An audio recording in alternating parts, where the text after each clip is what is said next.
como é que a gente pode ter um melhor aproveitamento da leitura bíblica? Como é que a gente pode ter mais consistência em ler a Bíblia? Como é que a gente pode desenvolver uma melhor maneira de ler a Bíblia para que isso se torne mais eficaz naquilo que a gente absorve dela? É isso que a gente vai conversar hoje. Bom, pessoal, estamos aqui de volta, né? Esse é o nosso quarto e último vídeo desse módulo, que é como manusear a Bíblia. Se você chegou agora aqui ou se você de repente perdeu alguma coisa, volta lá, mas de uma maneira básica, eu sou Rafael Torres, eu estou aqui trabalhando esse módulo com vocês, né? Não estou pregando, não estou necessariamente ensinando de uma maneira profunda e clássica, mas eu estou aqui caminhando junto com vocês, dando um pouco do meu testemunho pessoal de como eu consegui desenvolver um relacionamento bíblico mais eficaz na minha vida, e eu espero que para você esteja sendo útil também de alguma maneira. Então vamos lá dar continuidade aonde nós paramos. Nós falamos sobre, vou voltar aqui só para recapitular, falamos sobre o relacionamento com a Bíblia, que ele é baseado em conhecer, compreender, aplicar e compartilhar, certo?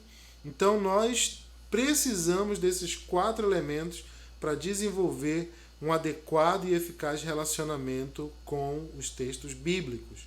Hoje nós vamos falar mais especificamente de como eu posso fazer uma leitura bíblica mais forte, mais intensa, no sentido de eficiência para a minha vida pessoal, para a minha vida particular. Então, deixa eu maximizar aqui para vocês, para ficar bem fácil de você visualizar. Eu vou começar com algumas dicas para ler a Bíblia de modo produtivo. Então, vamos lá. Primeira dica é: estabeleça um horário para a leitura diária. Por que isso é importante?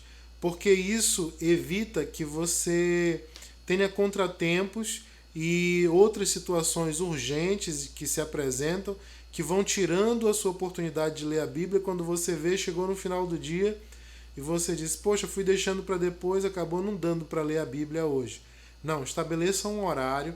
Isso aí é muito útil. Para pessoas que têm dificuldades com organização, eu particularmente tenho dificuldade organizacional, isso aí é um grande desafio, mas quando a gente consegue fazer, isso se torna uma coisa muito valiosa, uma pepita de ouro, tá? Estabeleça um horário para leitura diária. Se possível, eleja um local onde sempre ocorrerá a leitura. Por quê? Porque quando você cria um cotidiano, um hábito, aquilo ali vai se tornando uma coisa mais familiar para você. Eu vivi muitas situações em que eu não tinha... ou mudava muito do local onde eu fazia a leitura, e às vezes isso deixava a situação mais solta, e às vezes até psicologicamente ou subconscientemente a gente perde o compromisso um pouco com a coisa quando a gente não faz dela algo mais rígido. Isso funciona até como uma questão de persuasão pessoal, mas isso ajuda muito na concentração também, e vai lhe ajudar também a você preparar o local. Se você determinar um lugar fixo para você fazer a leitura diária, aí você vai tendo condição de dia após dia preparar e melhorar aquele ambiente para que esteja mais adequado àquele tempo de leitura bíblica. Terceiro ponto aí: antes de iniciar a leitura do dia, ore. Sempre tenha a oração como base para tudo que você faz na vida, inclusive para a leitura da palavra de Deus. Lá atrás eu falei que um dos aspectos subjetivos que influenciam na eficácia da nossa leitura bíblica é humildade. Então só o fato de você orar já mostra que você está dizendo para Deus: Deus, não sou eu que quero entender pelo meu próprio entendimento, pelo meu próprio conhecimento, mas eu quero que o teu Espírito me dê entendimento prático e verdadeiro dessa palavra. Então, sempre ore antes de ler a Bíblia, e inclusive durante. Muitas vezes eu me deparo com certos textos, faço uma interpretação rápida na minha mente, mas eu logo corro para os pés do Espírito Santo e vou logo argumentando: Senhor, se eu estou tendo uma interpretação errada, Me esclarece isso aqui mais na frente, não me deixa no erro, não. Então, tenha essa conversa com Deus para que a sua leitura bíblica seja mais eficiente. Não leia pequenas porções, mas porções inteiras. O que eu quero dizer aqui? Não estou falando que você tem que exagerar, mas que você tem que evitar fazer uma leitura, por exemplo, hoje eu vou ler só o versículo 1 do capítulo X de tal livro. Poxa, você lê um versículo não vai lhe ajudar na sua leitura bíblica cotidiana. Por quê? Porque você vai falhar na questão da observação do contexto para a correta interpretação e entendimento daquele texto. Então é muito importante que você leia porções inteiras. Então, de repente, você lê um capítulo inteiro, ou se você conseguir perceber o início e o fim de alguma história, de algum texto, uma sequência textual que tem uma coerência de início, meio e fim. Então você leia porções inteiras para que aquilo faça mais sentido naquela hora. Não vá fazendo assim como um quebra-cabeça, que uma pecinha é hoje, outra pecinha é amanhã, porque isso aí vai prejudicar o seu processo de compreensão dos textos bíblicos. Faça leituras contínuas. O que eu quero dizer? Leituras contínuas. Não faça hoje eu vou ler Gênesis 1, aí amanhã você pula para Abacuque, e no outro dia você vai ler um pouco de Gênesis, depois volta lá para Salmos. Não, faça leituras contínuas que vão lhe dar entendimento da história, do contexto. O próprio texto vai fluindo de uma maneira contínua. Isso aí é muito melhor para que você possa ter uma leitura bíblica mais útil para a sua vida. Tenha sempre um caderno e lápis ou caneta para fazer anotações. Isso aí é imprescindível. Eu desenvolvi o hábito recentemente. Eu digo até, falo para minha esposa, para a Thelminha, que o meu celular se transformou no meu computador. Eu tinha um notebook que tinha ganho do meu pai, e esse meu notebook era muito bom, e ele foi quebrando, né? Ele já veio assim de segunda mão, já estava com umas peças quebrando, e aí com o passar do tempo, e aí as crianças mexem de vez em quando e tal, aí aconteceu um acidente ou uma queda, aquilo outro, enfim, ele foi se estraçalhando, né? E aí hoje meu notebook é só um ferro velho, vamos dizer assim, né? E aí nessa falta de um computador, de um notebook, eu tô sempre ligado que os celulares têm avançado, e eu disse, não, vou para questões básicas, vou tentar fazer no celular tudo que eu puder. E eu me aproveito aí dos aplicativos que lançam, me aproveito das ferramentas que o celular de hoje em dia... O celular de hoje em dia é como um computador, né? Só que assim, mais limitado em algumas questões, mas eu consigo fazer produção de texto, eu consigo gravar vídeos, eu consigo gravar até músicas e alguns conteúdos em áudio, consigo fazer estudos, consigo fazer inclusive minhas anotações bíblicas. Eu não tenho a intenção de transformar o celular no meu caderno oficial de anotações bíblicas. Por quê? Porque eu ainda percebo que existem algumas vulnerabilidades, né? Às vezes alguma coisa pode acontecer, de repente te roubam um celular, Deus o livre, mas ou cai e quebra de uma vez, não tem como recuperar aquilo. E aí algumas alternativas começam a surgir, né? Algumas coisas que mandam as anotações para a nuvem ou para o e-mail e tal. Mas seja se você é mais moderninho e queira fazer algo no computador ou no celular, ou queira fazer à mão com caneta e papel, mas crie esse hábito de fazer anotações enquanto você faz suas leituras bíblicas. Isso é muito, muito, muito eficaz, e isso é muito importante para que você possa crescer no entendimento daquilo que você lê. Isso aí é uma coisa, até um exercício próprio de você ir trabalhando o texto enquanto você escreve, e ele vai sendo trabalhado na sua mente.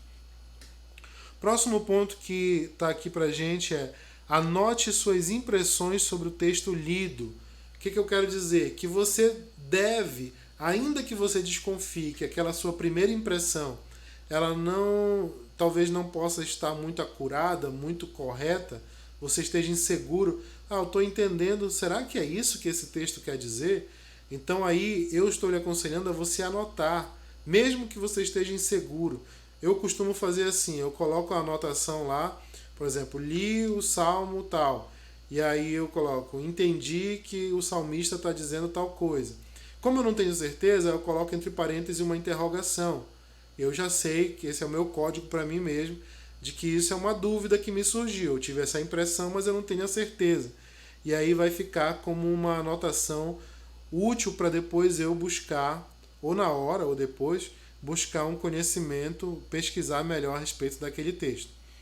Anote também suas dúvidas. Aí é mais especificamente você lê um texto e você não sabe, de repente ele tocou num assunto e você diz, poxa, mas eu não sei como responder isso aqui. Anote essa dúvida aí, para que essa dúvida possa gerar algum crescimento depois. Você de repente vai tirar essa dúvida com uma outra pessoa, pergunta para o seu pastor, pergunta para o seu líder, consulta alguém, ou você consegue de alguma maneira trabalhar essa dúvida para que você possa aumentar seu conhecimento bíblico. Antes de ler um livro, descubra quem é o autor, os destinatários ou o destinatário, o estilo, o propósito pelo qual foi escrito aquele livro. Isso aí, nas Bíblias atuais, a grande maioria, você consegue ter essa informação na primeira folha, na primeira página, antes do início de cada livro da sua Bíblia. Algumas não têm, mas uma grande maioria das Bíblias na atualidade contém essas informações. Por que essas informações são importantes? Porque elas vão permitir que você possa extrair uma verdade mais sensata do texto. Você não vai pegar aquele texto solto, ler e imaginar o que ele pode dizer. Não, você vai analisar. Não, quem escreveu isso foi fulano. E ele escreveu porque estava acontecendo isso, nessa época tal. E você vai fazendo seus raciocínios em cima do que de fato aconteceu. Isso aí, quando nós tivermos um módulo a respeito de hermenêutica, isso aí vai ser melhor esclarecido. Tenha mais de uma versão da Bíblia para comparar textos. Isso aí eu acho fundamental. Esse é um conselho crucial que eu dou para você. Não tenha apenas um tipo de Bíblia. Tenha outros tipos de Bíblia. Eu aqui em casa tenho várias Bíblias, inclusive Bíblias que não são as minhas traduções favoritas, eu costumo ter para que eu possa comparar textos, comparar traduções. Hoje em dia, mais uma vez falando aí da tecnologia, da modernidade, várias ferramentas online e de aplicativos têm dado para nós a oportunidade de acessar outras versões bíblicas com uma rapidez muito boa. Então você também pode usar essa ferramenta, além de ter as Bíblias na sua casa, para você poder manuseá-las e fazer essa consulta em loco. Você também pode utilizar ferramentas online ou de aplicativos de celular. E por último, sempre que possível, compartilhe o que você está lendo. Como eu disse no vídeo anterior, nós aprendemos muito quando nós estamos compartilhando a respeito de algo que está fazendo parte da nossa vida.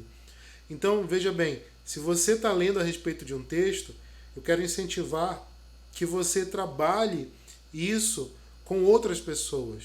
Mesmo que você não saiba dizer o que ele significa, mas só de conversar sobre ele, vão surgir muitas situações bastante interessantes para você crescer no conhecimento bíblico. Então, você está lendo a respeito você está lendo Romanos, achou muito interessante, conversa com alguém, encontrou com um amigo na igreja, encontrou com um irmão em algum lugar, ou manda um WhatsApp e diz, cara, estou lendo o livro de Romanos, estou achando muito interessante, Paulo fala isso, aquilo, outro, vê a resposta da pessoa, vocês vão conversando a respeito, tudo isso é muito frutificante. Bem, nós temos aqui também a apresentação de alguns exemplos de plano de leitura bíblica, mas veja bem, eu poderia encher a sua tela aí de tipos de planos de leitura. Não é a minha intenção, não é a nossa intenção aqui apresentar todo tipo de plano de leitura bíblica que existe. Eu quero apenas compartilhar ou trazer à tona o fato de que existem planos de leitura bíblica de muitas e muitas maneiras diferentes que você puder imaginar. Então, por exemplo, existe o plano de leitura da Bíblia em um ano, plano de leitura da Bíblia em 3 meses, uma leitura mais acentuada, com mais volume diário. Plano de leitura da Bíblia em ordem cronológica, aí você vai pulando alguns textos, porque de modo bem interessante, a Bíblia ela não está organizada necessariamente de modo cronológico. Então aí existe até planos de leitura que fazem você fazer uma leitura cronológica a respeito dos acontecimentos relatados na Bíblia. Existem planos de leitura da Bíblia para novos convertidos, focado numa formação de raciocínio, trazendo a início aquilo que pode ser talvez mais básico, que vá depois trabalhando textos mais complexos e tal. Existem N tipos de planos de leitura bíblica, muitos e muitos. Eu aconselho você a pelo menos escolher um e fazer, para que você possa se guiar e para que ele possa também lhe servir de incentivo. Você tem ali aquele quadradinho para preencher do dia. Eu ainda não fiz a minha leitura bíblica, eu preciso fazer. Você marca um horário, você faz a sua leitura bíblica de modo firme, cotidiano, não falha, e aí você vai seguindo o plano de leitura. Isso aí é muito útil para quando a gente faz essa leitura contínua. E não está aí no slide, não botei nenhum slide isso, mas antes da gente encerrar, eu quero deixar um incentivo para que você exercite o hábito não apenas de buscar ler a Bíblia no sentido de adquirir conhecimento teórico, tá? É muito importante que você crie uma devoção. Lembra, nós falamos sobre se relacionar com a Bíblia. Então, se relacionar implica devoção. Ter pela Bíblia uma devoção que se manifeste em uma leitura não apenas para conhecer o que ela diz, tentar aplicar porque é o que eu sei que devo fazer, mas muito mais do que isso, que você venha a fazer dos seus encontros com a palavra de Deus momentos extremamente frutificantes no âmbito espiritual. Momentos que fazem de você uma pessoa mais parecida com Cristo, uma pessoa melhor e que produzam bons frutos na sua vida cotidiana.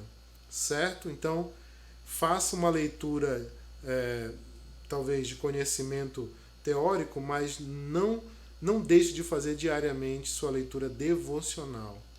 Certo?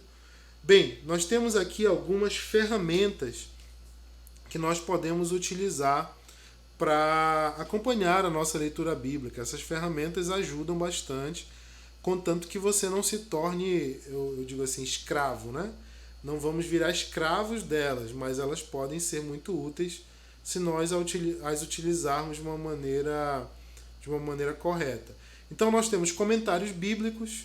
Comentários bíblicos são livros que pessoas estudiosos da Bíblia, teólogos e pastores e outros entendidos a respeito dos textos bíblicos publicam, comentando, trazendo significados, trazendo às vezes até curiosidades, trazendo entendimento, luz acerca de determinado, geralmente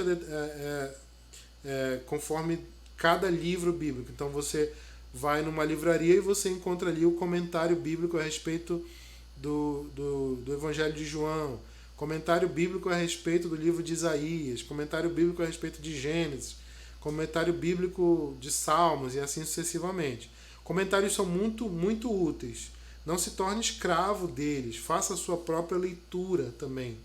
Mas se você tiver condição, utilize os comentários e procure diversificar também, porque nem sempre um mesmo autor vai conseguir ter uma compreensão, nem sempre não, nunca um mesmo autor vai ter uma compreensão abrangente, tão abrangente a respeito de um determinado livro da Bíblia. Então, quanto mais diversificado puder ser a sua linha de comentários que você tem, é lógico que tempo hoje em dia, principalmente, né, é muito precioso. Então, você não precisa gastar tempo lendo aquilo que você sabe que não é correto. Então, de repente, você sabe que determinado autor tem uma visão antibíblica e ele faz mesmo assim comentários bíblicos.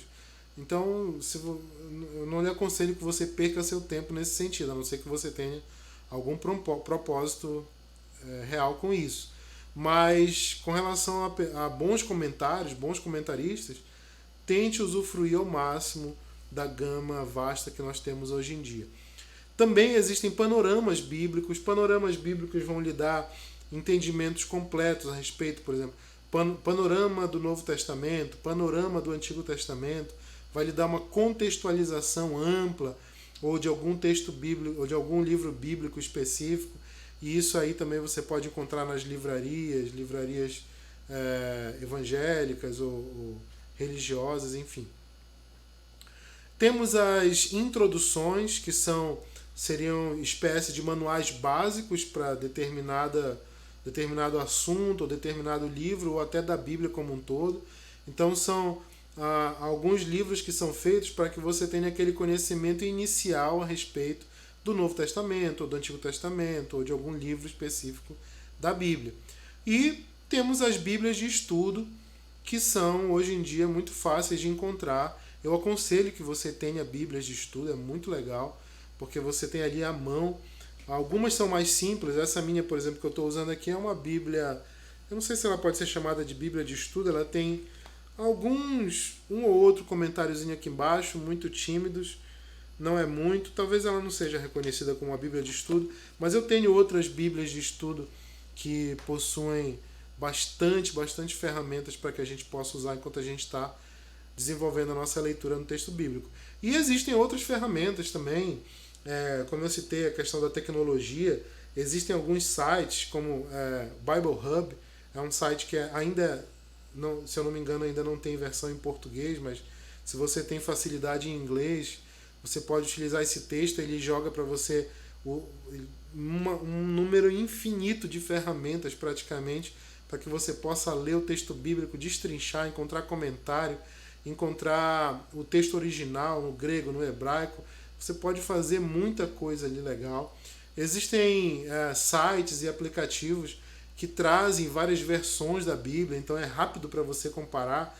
O aplicativo da Bíblia que eu tenho no meu celular, eu estou lendo aqui na versão da NVI, e bate a curiosidade, o interesse de como é essa versão, será que eles usam essa mesma palavra na Almeida Revista e Atualizada? Aí eu rapidinho aqui no aplicativo já coloco na Almeida, e o importante é que a gente possa usufruir das ferramentas que se apresentam para nós, e você pode usufruir dessas ferramentas aí conforme você for desenvolvendo seu estudo, seu entendimento da Bíblia. Para nós encerrarmos, eu quero deixar uma mensagem final. Essa mensagem final ela é da própria Bíblia, e eu estou deixando aqui para vocês um texto de Deuteronômio 6, 4-9, onde diz assim: Ouça, Israel, o Senhor, o nosso Deus, é o único Senhor. Ame o Senhor, o seu Deus, de todo o seu coração, de toda a sua alma e de todas as suas forças. Que todas estas palavras que hoje lhe ordeno estejam em seu coração. Ensine-as com persistência a seus filhos. Converse sobre elas quando estiver sentado em casa, quando estiver andando pelo caminho, quando se deitar e quando se levantar. Amarre-as como um sinal nos braços e prenda-as na testa. Escreva-as nas batentes das portas de sua casa e em seus portões. Então, esse texto, ele é um texto que traz muito da importância da Bíblia na vida daquele que quer e que de fato se aproxima de Deus. Então, a intenção nossa nesse módulo, nesse trabalho de entender um pouco melhor como manusear a Bíblia, é fazer com que nós possamos desenvolver de fato um relacionamento íntimo e sincero com a palavra de Deus. Eu espero que você possa ter usufruído desse módulo, espero que você possa ter aprendido alguma coisa, e se você tiver alguma dúvida, ainda ficou alguma coisa no ar, você estiver fazendo esse acompanhamento junto do facilitador na sua igreja ou em algum local, você pode perguntar a ele, mas se de repente você está fazendo por conta própria, está aí na sua casa estudando, pode mandar aí nos comentários ou pode consultar a gente através das redes sociais, aqui mesmo no YouTube, onde você conseguiu contato, e que nós vamos ter o maior prazer de estar lhe respondendo, de estar esclarecendo qualquer dúvida. E não deixe de progredir nesse estudo. Eu falei lá no começo, nós estamos no curso básico da fé cristã. É um curso que vai dar o básico para que você possa ter ferramentas suficientes para dizer agora eu sei o que é minimamente necessário para que alguém possa se chamar discípulo de Jesus Cristo. Tem curiosidade sobre isso? Quer ser um discípulo de verdade? Esse curso é para você. Então continua com a gente, continua aí nos módulos que vem pela frente. Vai com calma, não se apressa, faz um módulo por semana ou vai num ritmo legal, não precisa correr. O meu conselho sempre é, ficou alguma coisa assim, achou que está muito perdido, ou que foi muito conteúdo, ou de repente passou muito rápido, volta, trabalha, usufrui dessa possibilidade que a tecnologia e a internet está dando para nós e vamos abençoar e sermos abençoados e que a graça de Deus esteja sobre você, sobre todos nós. Ore por nós e a gente se vê nos próximos módulos, se Deus quiser, e em nome de Jesus. Deus abençoe vocês.